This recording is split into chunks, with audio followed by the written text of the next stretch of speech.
She saved the Mafia boss's dad life, now he's her secret bodyguard who can't resist her temptation.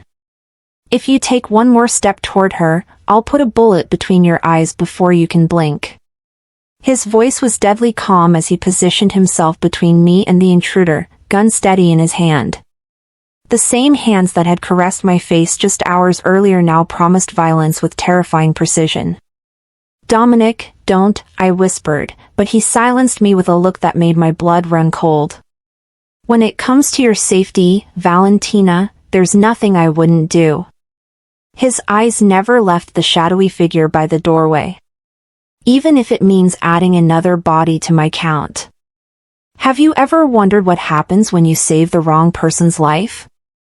When a single act of doing your job pulls you into a world of danger, desire, and impossible choices?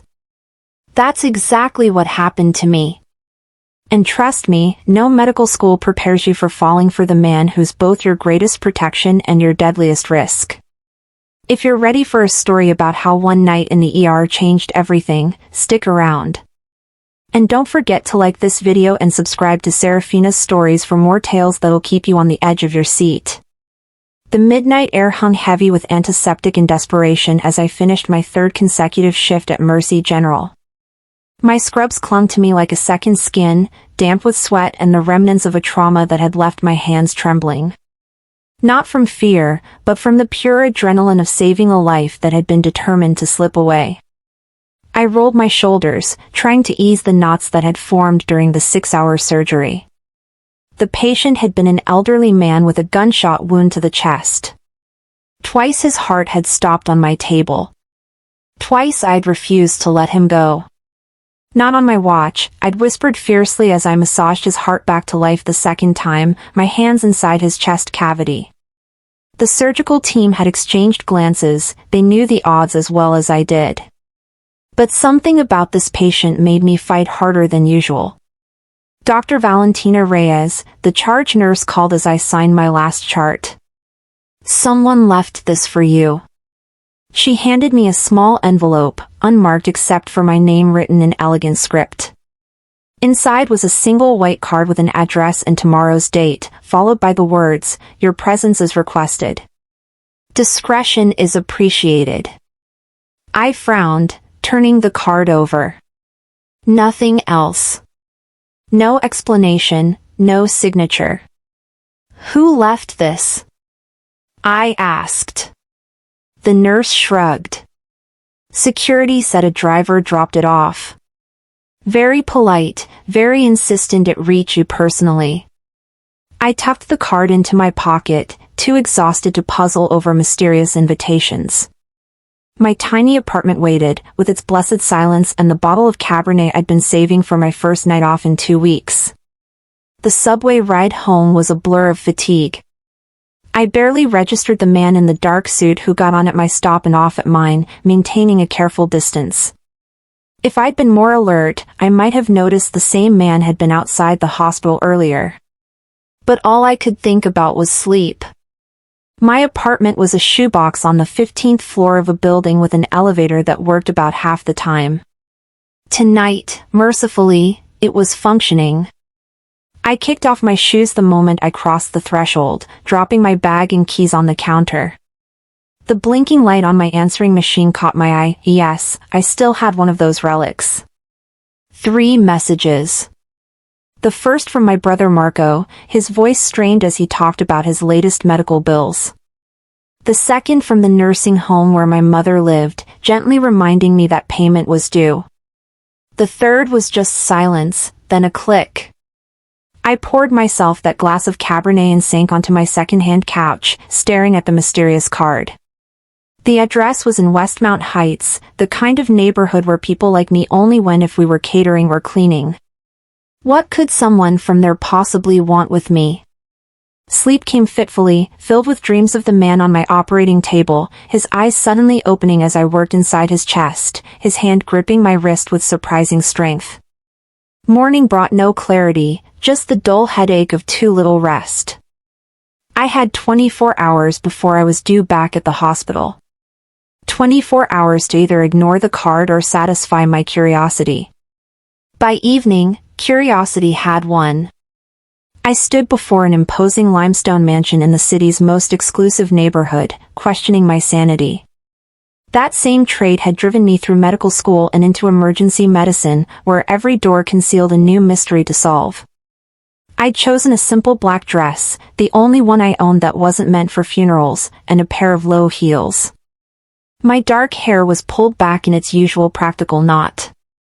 Whatever this was, I wasn't dressing up for it. The door swung open before I could knock, revealing a silver-haired man with the posture of someone accustomed to standing at attention. "Dr. Reyes," he said, not a question but a confirmation. "Please, follow me." The interior was old money, tasteful art, antique furniture that had earned its patina through generations of use rather than artificial aging. We passed through corridors that spoke of history and power until reaching a study where a fire crackled in a marble hearth. A man stood with his back to me, gazing out floor-to-ceiling windows that overlooked manicured gardens. Even from behind, I could sense the authority in his stance, shoulders squared beneath an impeccably tailored suit, hands clasped behind his back. "Dr. Reyes has arrived, sir," the butler announced before withdrawing, closing the heavy doors with a soft click that felt oddly final. The man turned, and my breath caught. Dark eyes assessed me with unsettling intensity, set in a face that balanced harsh angles with unexpected softness around the mouth. He couldn't have been more than 35, but something in those eyes spoke of experiences beyond his years. "Dr. Valentina Reyes," he said, my name rolling off his tongue with a slight accent I couldn't place. "The woman who saved my father's life." Understanding dawned. 3 nights ago, the trauma that had left my hands shaking. An elderly man brought in with a gunshot wound, his heart stopping twice on my table before I'd wrestled him back from death's edge. "Mr. Castellano," I replied, the name from the patient's chart surfacing in my memory. "Your father is recovering well, then?" "Thanks to you." He gestured to a leather armchair. "Please, sit. Would you care for a drink?" I perched on the edge of the seat, suddenly aware of my simple black dress against the opulence surrounding us. I don't typically discuss patients outside the hospital. A smile touched his lips, transforming his severe features into something dangerously appealing. "Of course. Professional ethics. Admirable." He poured amber liquid into crystal tumblers, offering one to me. "I'm Dominic Castellano. And I've invited you here to offer you a job." I accepted the glass but didn't drink. "I already have a job. One that pays you barely enough to cover your student loans and the rent on that apartment in Westridge Heights." He noted my surprise with satisfaction. "Yes, I know about your financial situation. Just as I know about your brother's medical bills and your mother's nursing home care." I slid down my spine. "How?" "Information is currency in my world, Dr. Reyes. And I'm a very wealthy man." He sat across from me, one ankle resting on the opposite knee in casual confidence. "What I'm offering is simple: become my father's private physician during his recovery. The compensation would be substantial." I set the untouched drink on a side table. "Let me get this straight. You've been investigating me? My family? My finances? And now you expect me to work for you?" "I expect nothing. I'm making an offer." His eyes never left mine. "One that could solve many problems for you." "Why me?" "There are plenty of private physicians with more experience in recovery care." Dominic leaned forward, his gaze never leaving mine. "Because my father trusts you." He was conscious enough during those critical moments to remember the doctor who refused to let him die, who spoke to him in his native tongue when she thought no one could hear. Heat crept up my neck. I had spoken to the elder Castellano in Spanish, words of encouragement as I fought to stabilize him. A habit from my residency days, talking to unconscious patients as if they could hear every word. 3 months, Dominic continued. Live in the east wing of this house, monitor his recovery, ensure no complications arise. After that, return to your life with enough money to clear your debts and secure your family's future. It sounded too good to be true, which meant it probably was. And what aren't you telling me, Mr. Castellano? That dangerous smile returned.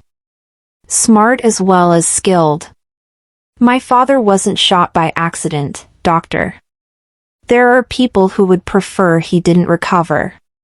People who might try again. The truth clicked into place.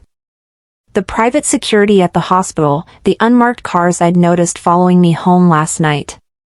The Castellano name suddenly connected to whispered rumors and news reports I dismissed as sensationalism. You're not just businessmen, I said quietly. We're businessmen with complicated interests, he corrected. And powerful enemies. I stood up, needing to put distance between us. You're asking me to work for the mob. I'm asking you to care for an elderly patient who happens to be my father. Dominic remained seated, watching me pace. The rest is peripheral. Peripheral? I laughed, the sound brittle even to my own ears. There's nothing peripheral about bullet wounds and enemies and whatever else you're not telling me. Would you prefer I lied to you? He raised an eyebrow. Told you he fell down the stairs? Created some fiction to make you more comfortable with the reality of who we are? I should have walked out then. Should have placed the untouched drink on the table and returned to my ordinary life of emergency room chaos and mounting bills.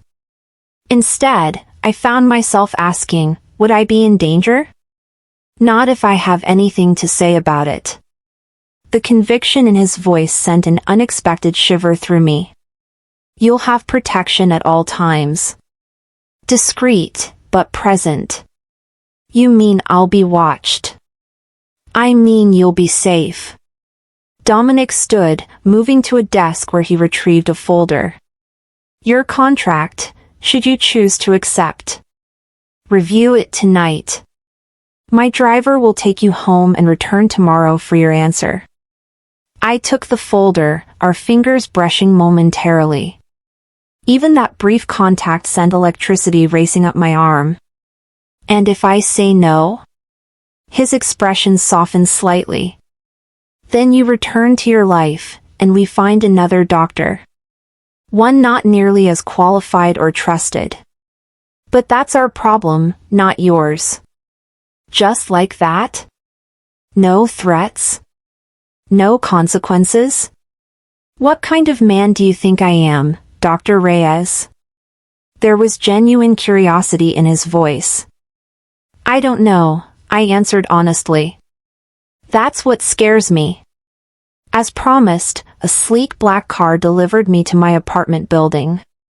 The folder sat heavy on my lap during the silent ride, filled with papers that offered financial salvation wrapped in danger. The driver, a broad-shouldered man with watchful eyes, escorted me to my door. Ms. Reyes, he said as I fumbled with my keys. Mr. Castellano wanted me to give you this. He handed me a small card with a phone number. If you have questions. Any time. Sleep eluded me that night as I paced my small living room, weighing options that suddenly seemed equally impossible. Return to my struggling existence or step willingly into the orbit of a family that clearly operated outside the boundaries of legitimate business. The contract was straightforward enough. 3 months of exclusive service as Eduardo Castellano's physician. Housing provided. A salary that made my eyes widen, more than I'd make in 3 years at the hospital. Full payment of my brother's outstanding medical bills. And a clause that promised security measures as deemed necessary by Dominic Castellano. At 3 a.m., my phone rang. Marco's number flashed on the screen. Val? His voice was tight with pain. I hate to ask, but I'm out of meds and the pharmacy won't. I'll figure it out, I promised, my eyes on the contract. Just hang on till morning. After I hung up, I called the number on the card. Dr. Reyes. Dominic answered immediately, as if he'd been waiting for my call. Have you made your decision? I have questions first. I'm listening. The security, what exactly does that entail? A detail assigned to you whenever you leave the estate. Security systems in your quarters. And me, personally, overseeing your safety. I swallowed hard. And my family? Will they be at risk because of my association with you? On the contrary. They'll be under our protection as well. Your brother's medical bills, all of them, not just the current ones. Your mother's care, upgraded to a private suite with round-the-clock nursing. Why would you do all that? There was a pause. Because my father's life is worth it to me. Morning brought clarity, or perhaps resignation. I signed the contract. The driver returned at precisely 9 a.m. 2 hours later, I was installed in a suite in the east wing of the Castellano mansion, my meager belongings looking out of place among the luxury. Dr. Reyes. A soft knock at the door revealed a woman in her 60s, her silver-streaked hair pulled back in an elegant chignon. I'm Maria, the housekeeper. Mr. Eduardo is ready to see you now. I followed her through the winding corridors, medical bag in hand, wondering what I'd gotten myself into, and whether I'd live to regret it. If you're enjoying this story of danger and forbidden attraction, hit that like button and subscribe to Serafina's stories.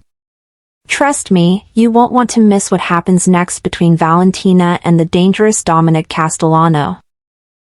My patient, Eduardo Castellano, proved to be a charming but difficult man in his 70s, with his son's intensity and a stubborn streak that made enforcing bed rest nearly impossible. He sat propped up against pillows in a bedroom larger than my entire apartment, watching me with shrewd eyes as I entered. So you're the angel who wouldn't let me die, he said, his accent thicker than his son's.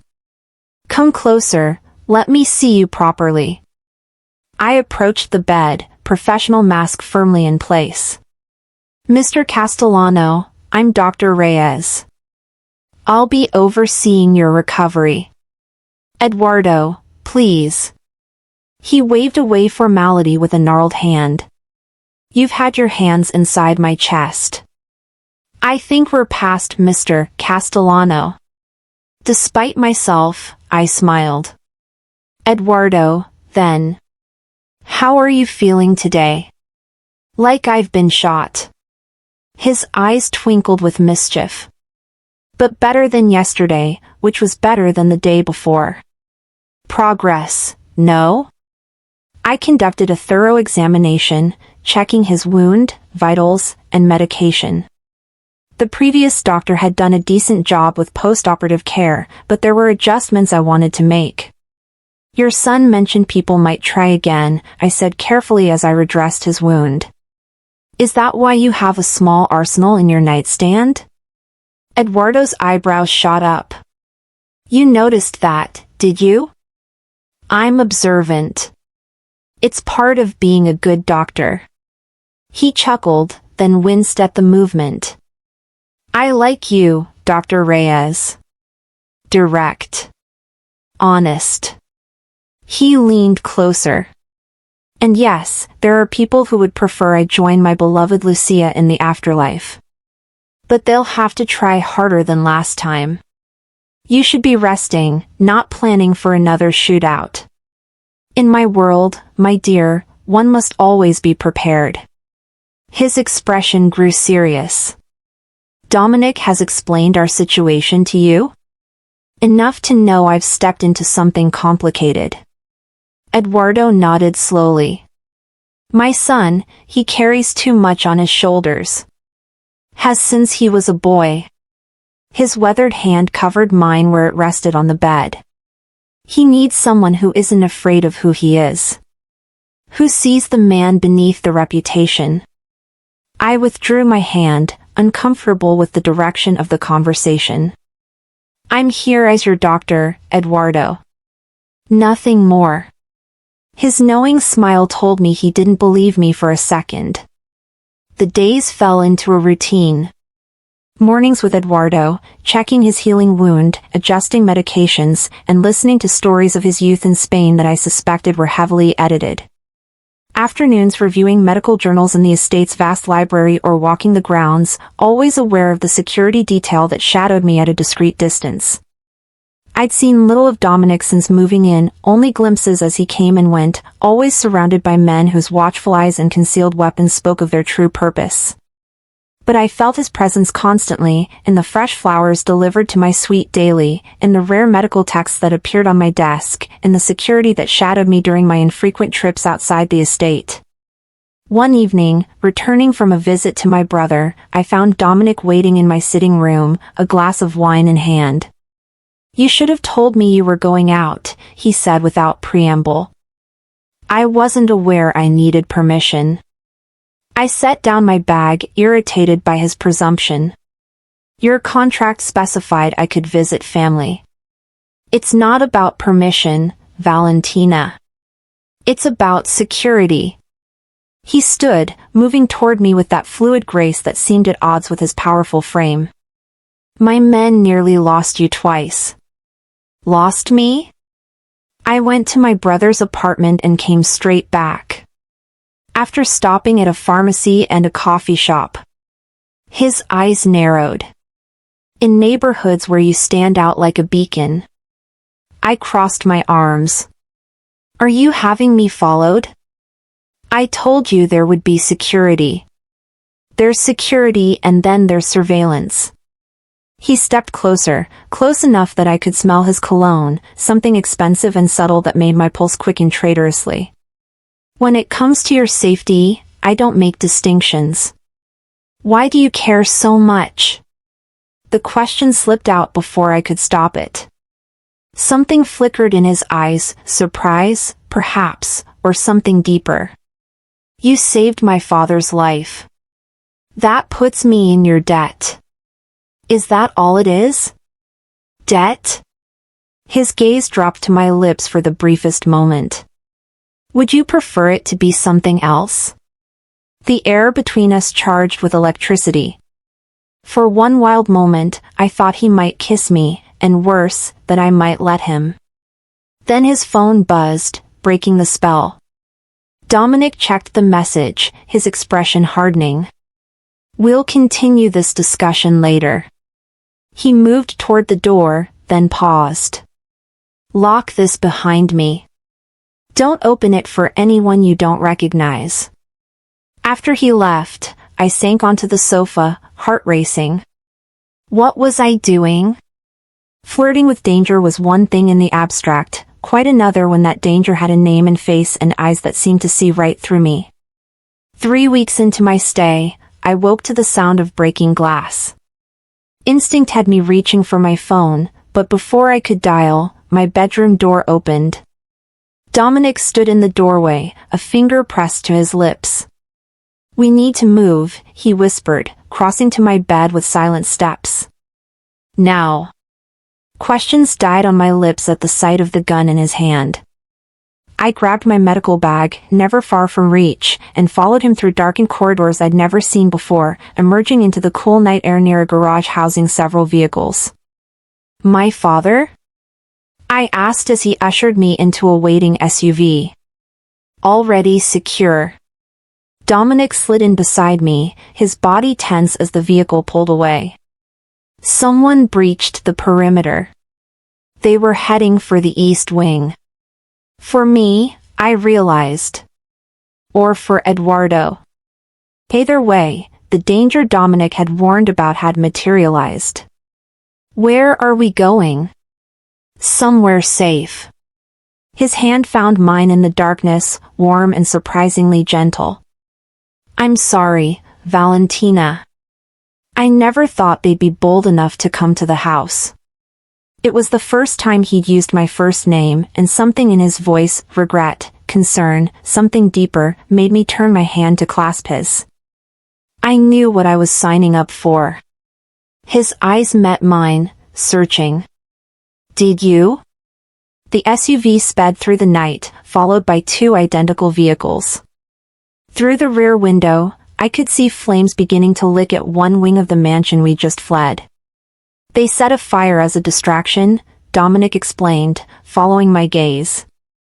Targeted your quarters specifically. A chill ran through me. How did they know where I was staying? His jaw tightened. That's what I intend to find out. We drove in tense silence for nearly an hour, the city lights fading behind us as we headed into the countryside. Finally, we turned onto a narrow road that wound through dense forest, ending at a modern structure of glass and stone perched on the edge of a lake. My personal retreat, Dominic said as we pulled up to the house. Few people know it exists. Inside, Eduardo was already settled in a bedroom on the main floor, looking remarkably unruffled for a man who'd just been evacuated from an attack. "Ah, the good doctor arrives," he called when he saw me. "Now perhaps my son will stop pacing like a caged tiger." I checked Eduardo's condition, stable, though his blood pressure was elevated from the stress. As I worked, I could feel Dominic watching from the doorway, his presence both reassuring and unsettling. "He'll be fine," I told him when I finished. "But he needs rest. Real rest, without any more midnight evacuations." "I'll do my best," Dominic replied, the ghost of a smile touching his lips. If you're on the edge of your seat wondering what happens next between Valentina and Dominic, hit that like button and subscribe to Serafina's stories. The danger is just beginning, and so is their forbidden attraction. Days passed in strange domesticity. The security team maintained a perimeter around the property, but inside, we existed in an odd bubble of normalcy. I tended to Eduardo, cooked meals in the well-appointed kitchen, read books from the extensive library. And increasingly, found myself in Dominic's company. One evening, I found him in the study, surrounded by papers, his face illuminated by the blue glow of a laptop screen. He looked exhausted, the weight of whatever burden he carried evident in the tight set of his shoulders. "You should rest," I said from the doorway. He glanced up, surprise flickering across his features before his expression softened. "Doctor's orders? Common sense." I entered the room, setting a mug of coffee on his desk. "Though as your father's physician, I could point out that familial stress isn't conducive to his recovery." Dominic's lips quirked. "Using my father to manipulate me, Dr. Reyes? I didn't think you had it in you." "I'm learning from the best." I perched on the edge of his desk, close enough to see the documents he'd been reviewing, financial statements, property deeds, what looked like surveillance photos. "Have you found out who was behind the attack?" He hesitated, then nodded. "The Moretti family. Old rivals who've been waiting for an opportunity like this for years. And they targeted me because you're important to us." His eyes held mine. "To my father. To me." The admission hung in the air between us, charged with implications neither of us seemed ready to address. "I should check on Eduardo," I said, standing abruptly. Dominic caught my wrist, his touch gentle but firm. "Valentina. You should know, I've arranged for your brother to be moved to a private facility upstate. And your mother's care has been upgraded as promised. You didn't have to do that yet. The contract." "This isn't about the contract." He released my wrist, his fingers trailing along my palm as he did.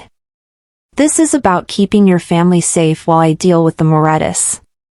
"Deal with them?" Something in his tone made me shiver. "What does that mean exactly?" "It means you don't need to worry." His expression closed off, the glimpse of vulnerability gone. "Just focus on my father's recovery." He worked remotely, making calls in languages I recognized but couldn't follow, poring over documents late into the night.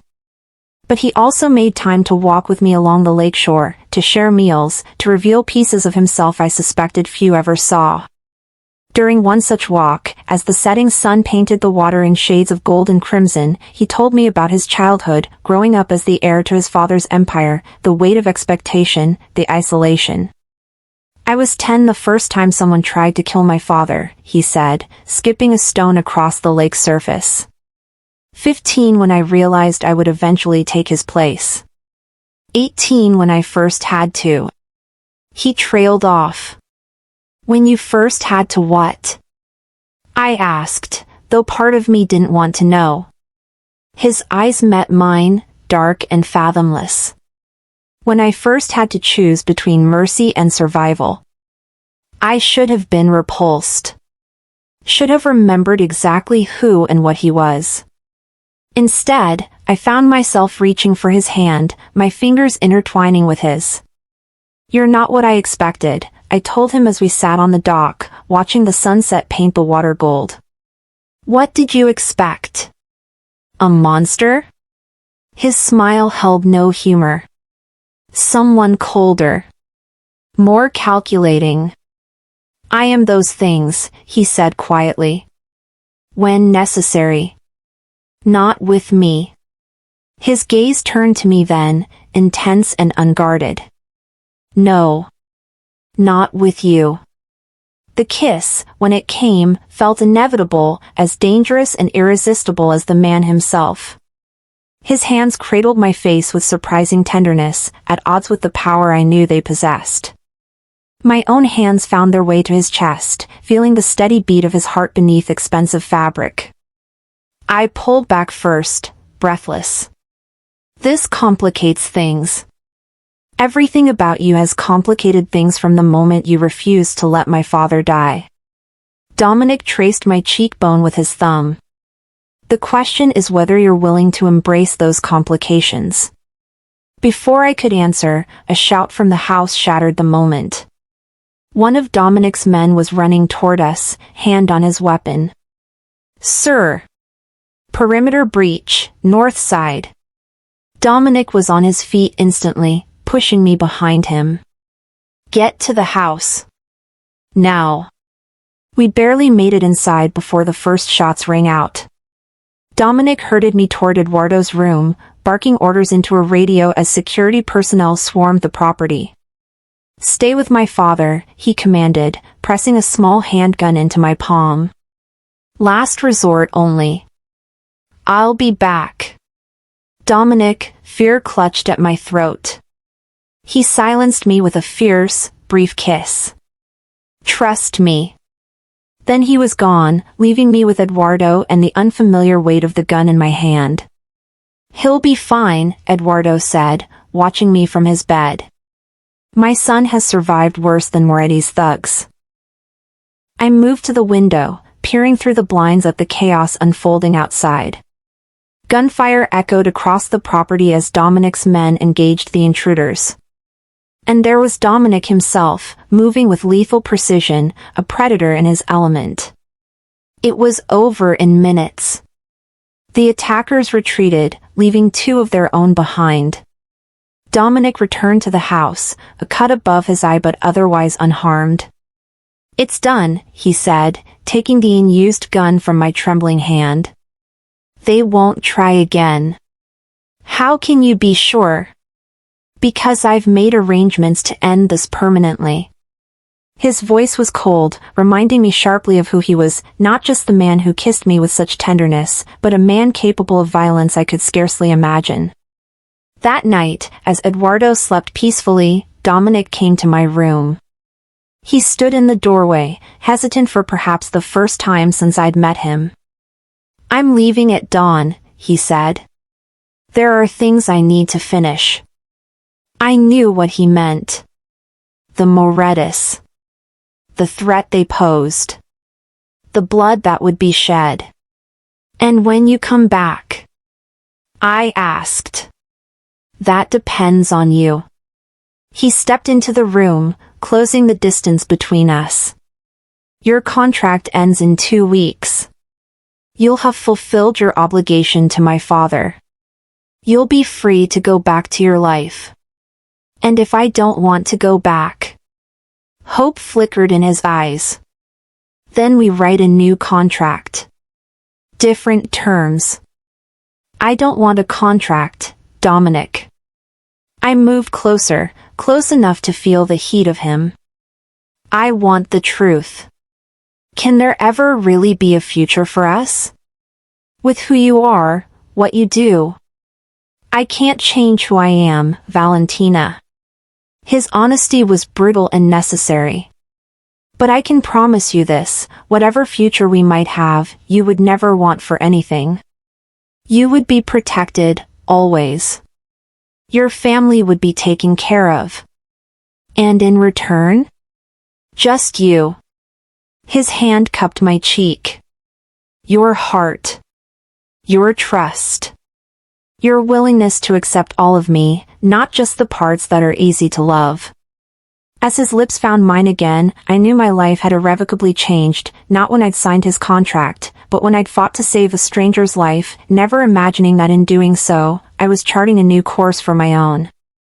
3 months later, I stood in the garden of the rebuilt Castellano mansion, watching Eduardo play chess with my brother Marco, both of them laughing at some shared joke.